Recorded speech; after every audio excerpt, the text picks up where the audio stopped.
I am honored to be part of the African Coalition to End Sexual Exploitation Summit. I'm Kristen Jenson, the author of the Good Pictures, Bad Pictures series of Read Aloud books and the founder of defendyoungminds.com. Back in 2014, I played a small part in the first Coalition to End Sexual Exploitation Summit held in Washington, D.C. And I am just overjoyed by the expansion of this great movement. My presentation today is based on the observation that children who know how to reject pornography are safer from physical sexual abuse from a hands-on perpetrator. Before we begin, I want to invite you to check out defendyoungminds.com, my website, where we have a treasure trove of valuable resources to help you raise empowered, resilient, screen-smart kids. There you'll find my best-selling books, curriculum, guides, articles, and access to my weekly newsletter. Just so we all understand just how harmful pornography is, let's review a few statistics. 5.81 billion monthly visits to the top 3 porn sites every month. And a security company named Bitdefender told us that 1 in 10 visitors to porn sites are age 10 and under. Hentai or anime porn was the most searched for term as far as porn goes in 2021. MRI studies show that porn addiction causes brain shrinkage and other kinds of changes in the brain that, they have in common with other addictions. A study out of the UK showed that 65% of sexually abused kids were abused by other minors. And all of this is fueled by pornography. The largest group of child perpetrators, according to a study done by a SANE nurse, a sexual assault nurse examiner at her hospital, showed that the largest group of child perpetrators were 11 to 15-year-old males. And they weren't just doing kind of normal sexual things, they were doing porn-induced acts that are not normally seen unless you're looking at pornography. This statement provides the backbone of my argument that porn refusal skills protect children from all other forms of sexual exploitation, including sexual abuse. The National Center on Sexual Exploitation is a leading national organization exposing the links between all forms of sexual exploitation, such as child sexual abuse, prostitution, sex trafficking, sexual violence, and the public health harms of pornography. And so that's what we want to do. We want to shine the light on the connection between pornography and child abuse. What I'm proposing today is that helping children stay safe from sexual abuse must include teaching them how to recognize, reject, and report pornography exposure. With that in mind, let's review 5 ways that pornography fuels child sexual exploitation. So we're going to dive into each one of these to see why kids would be safer and more protected if the child were taught to recognize what pornography is, why it's dangerous, and what to do when they see it. Like tell a trusted adult right away. It sounds simple, but kids don't do it unless they're taught and given the vocabulary to describe in some basic way what they've seen. Okay, the first way is that adult predators use porn very effectively to groom children for sexual abuse. Pornography normalizes child sexual abuse. Pornography fuels child-on-child harmful sexual behavior. Children are sextorted to create child sexual abuse images. And pornography leads to risky sexual behavior in children. So we're going to go through each one of these. I want to tell you a story about this grooming process. The fact that adult predators use porn to groom children for sexual abuse, this is common knowledge by anyone who works with abused children. But I believe that kids armed with porn refusal skills are more protected, as I've said before. So here's a story. A mom reported to us about how teaching her, she taught her 6-year-old son to recognize and report pornography, and how that helped him when he got in a very scary and dangerous situation. So her family was enjoying dinner at a friend's home when the kids were allowed to run down to the basement and grab a toy at the bottom of the stairs. They had been put there because the family was doing some remodeling upstairs. In the minute or two that the guest's 6-year-old son took to pick out a toy, the male renter in the basement lured him over and showed him gay porn on his phone, telling him that this was really fun to do. The boy recognized that he was seeing pornography, and he knew exactly what to do. He turned away, he ran up, and he told his mom, and that was the end of that.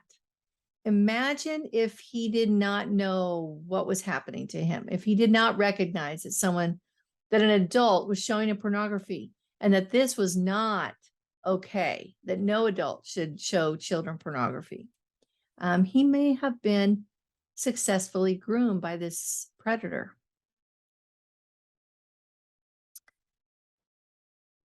So we know that pornography normalizes child sexual abuse.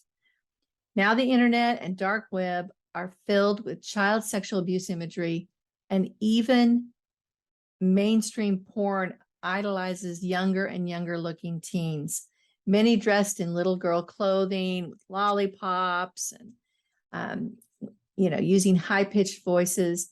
In other words, trying to look like they're 10 or 11 or 12.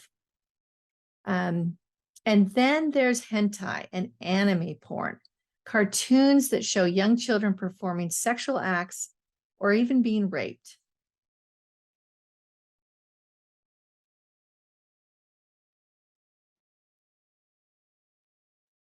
Years ago, we published a story about a young girl who was exposed to pornography by her neighbor and went on to begin acting out sexually with her cousins. So this is going to illustrate the point that pornography fuels child-on-child HSB, which is harmful sexual behavior. When she was caught, everyone thought she must have had a hands-on perpetrator. No one even asked her about viewing pornography. But in fact, porn was her perpetrator.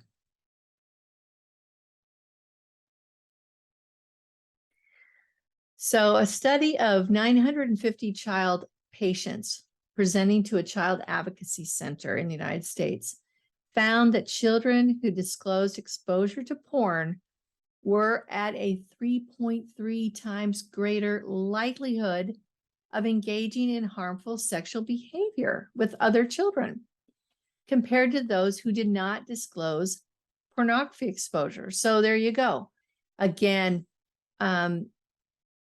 kids are looking at pornography and then acting it out on other children because that is just how their brain is wired. They have all these mirror neurons and they imitate. That's how they learn to be a grown-up. They imitate what they see adults do. And when they see adults in pornography, it makes sense to them to go try it out, at least for many kids. So here's a success story.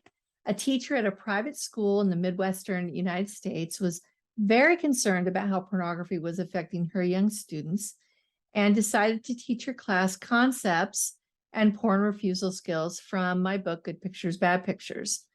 In order to control, class discussion about a very sensitive topic, she asked the kids to write their thoughts and questions in a journal.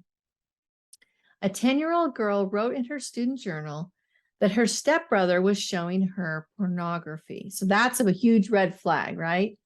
The teacher reported this to the principal, who alerted the parents, who then took actions to protect this girl who was potentially being groomed by her stepbrother. That girl was most likely saved from sexual abuse.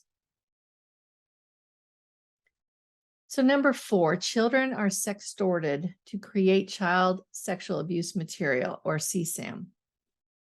A disturbing trend that even the FBI in the United States is reporting as the biggest threat to children online is this problem of sextortion. A few years ago, I was invited to testify at a Washington State Senate committee on the public health crisis of pornography.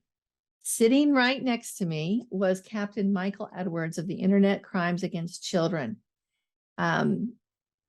for Washington State.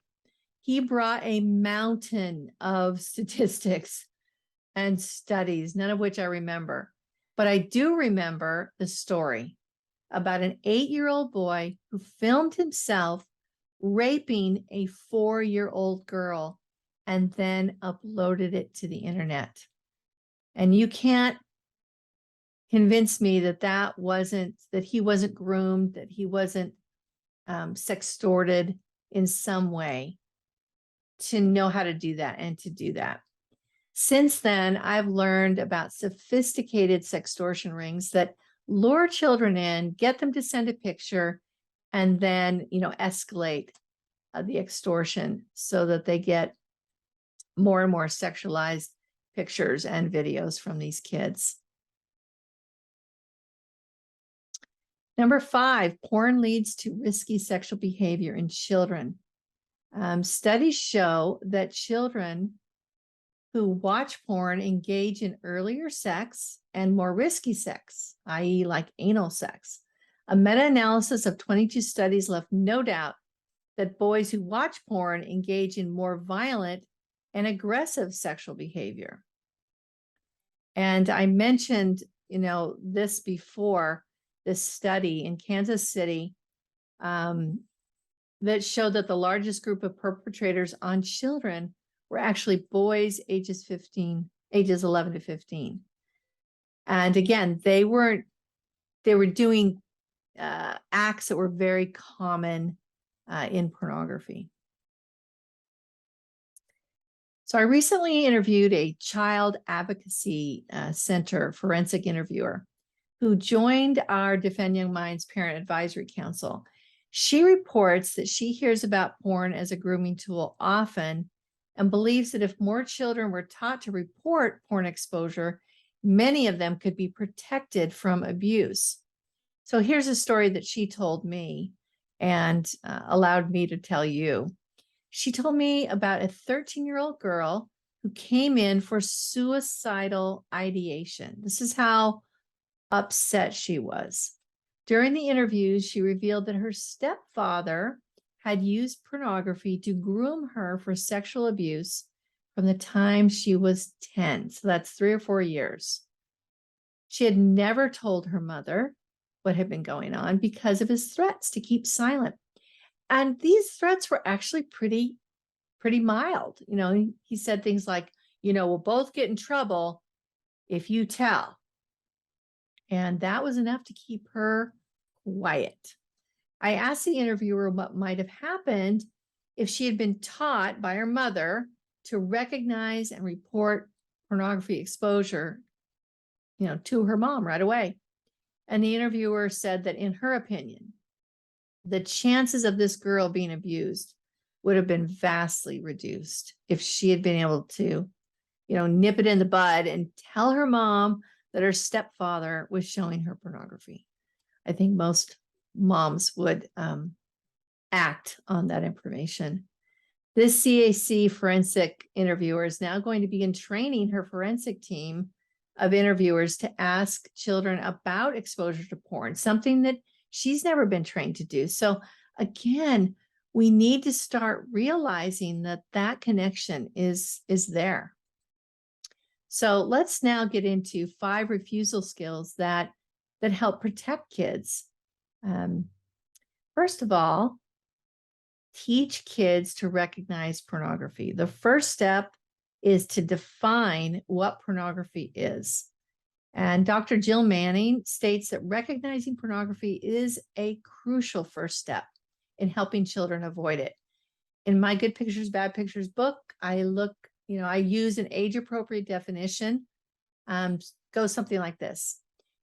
Pornography or bad pictures are pictures, videos, or even cartoons of people with little or no clothes on that focus on the private parts of the body that we keep covered with a swimsuit.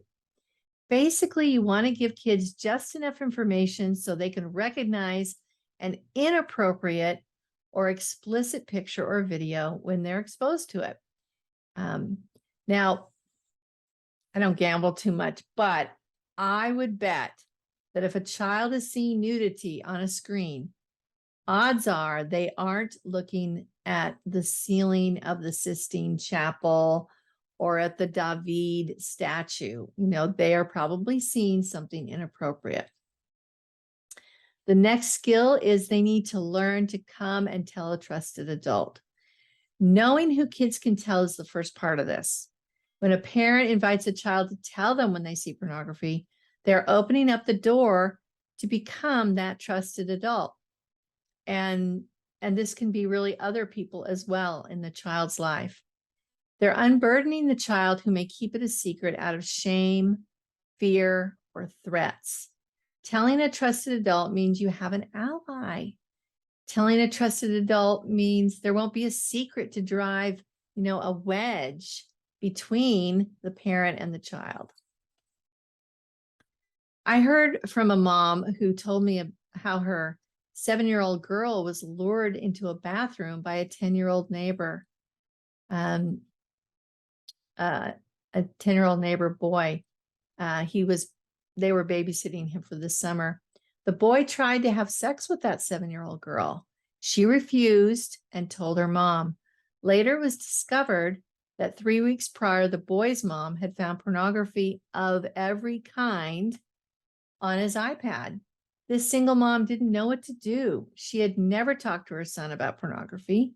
There were no indications he had a hands-on perpetrator himself, but there's little doubt in my mind that had he known to reject pornography, his behavior would not have escalated to the point of harming another child. Number 3, label it. Teach children to use their thinking brain to label when they see pornography.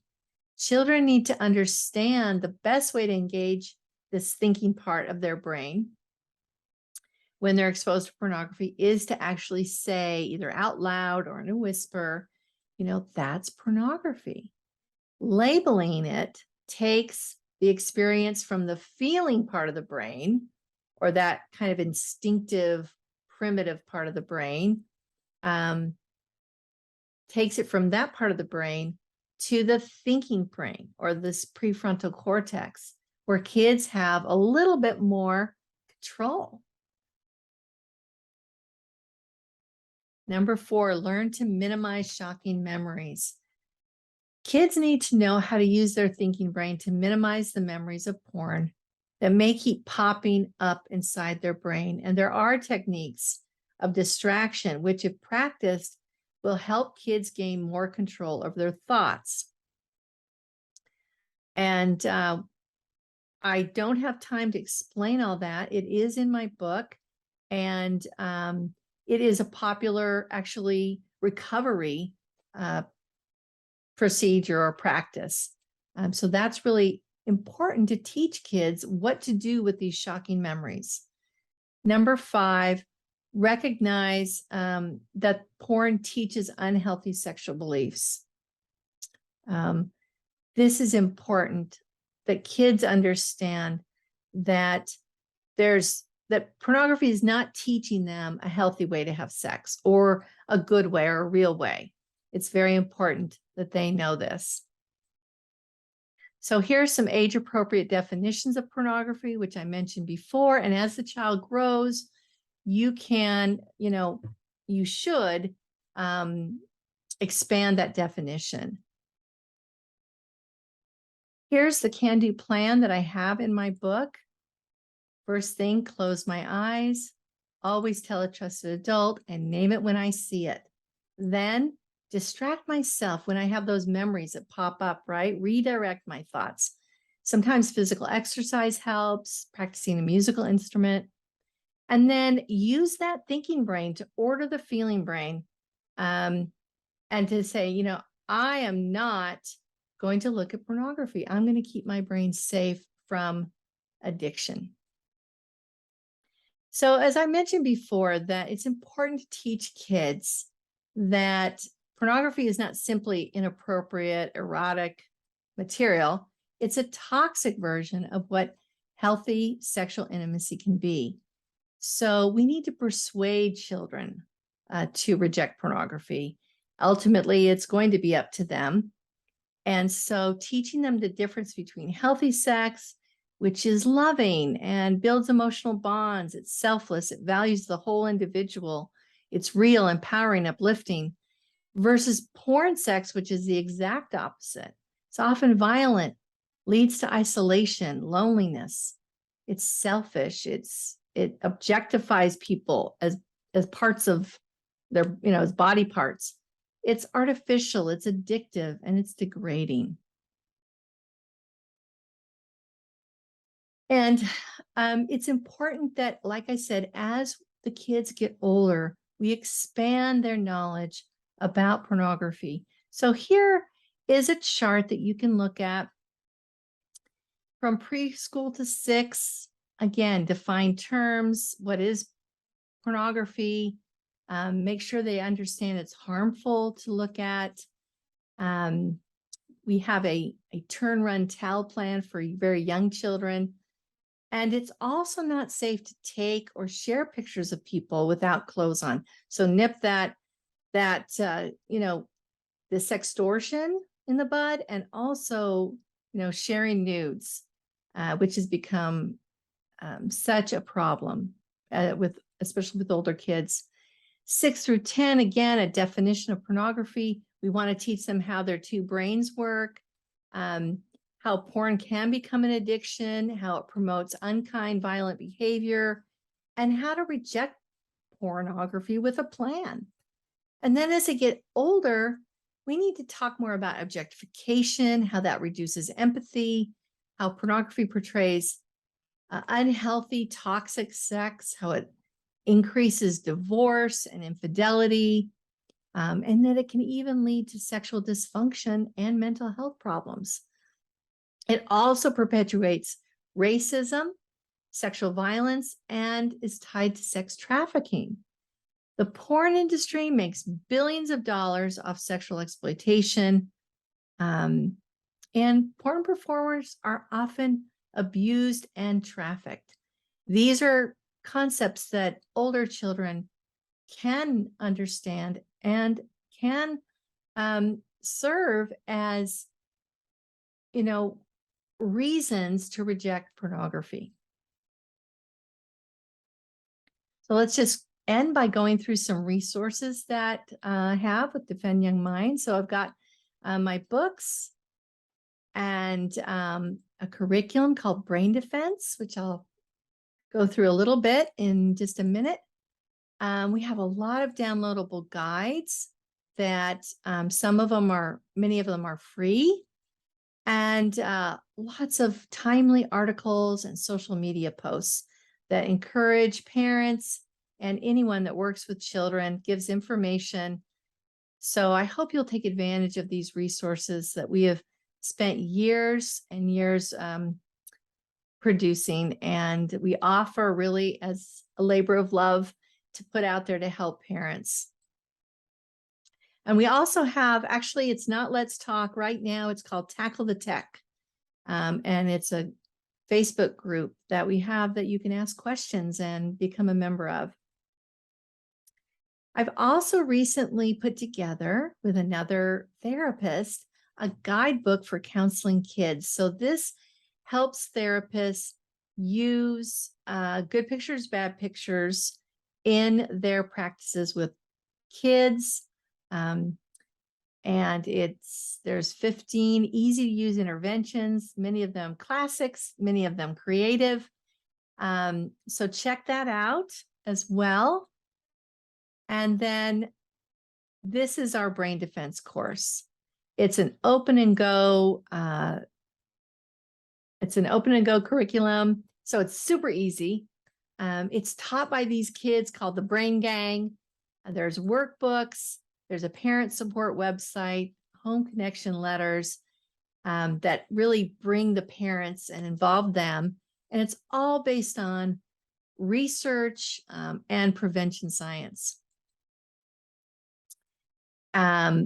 So brain defense can really be a game changer for kids. And if you'd like to find out for yourself, you can save 30% off on all the plans, family, the classroom, and the school plans with this discount code, PROTECT30. And it's good until midnight on October 22nd. So brain defense is a digital curriculum. It's all downloadable, so you can access it right away.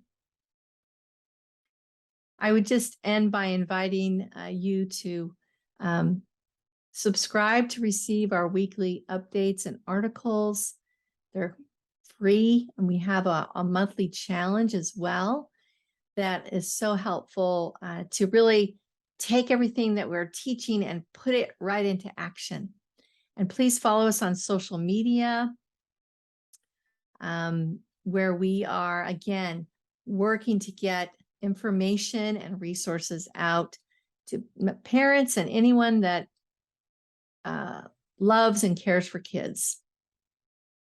And finally, please share our resources. If you find them helpful, please share them with your family, with your friends, and with your associates.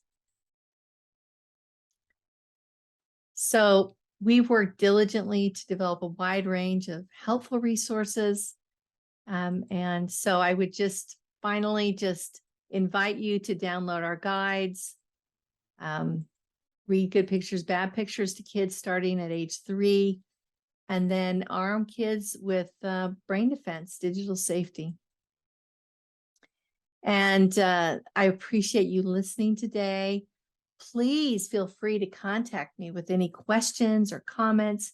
You can find me at hello@defendyoungminds.com. You can find us on Instagram, Twitter, and Facebook. Thank you so much. I appreciate your time and your concern for children.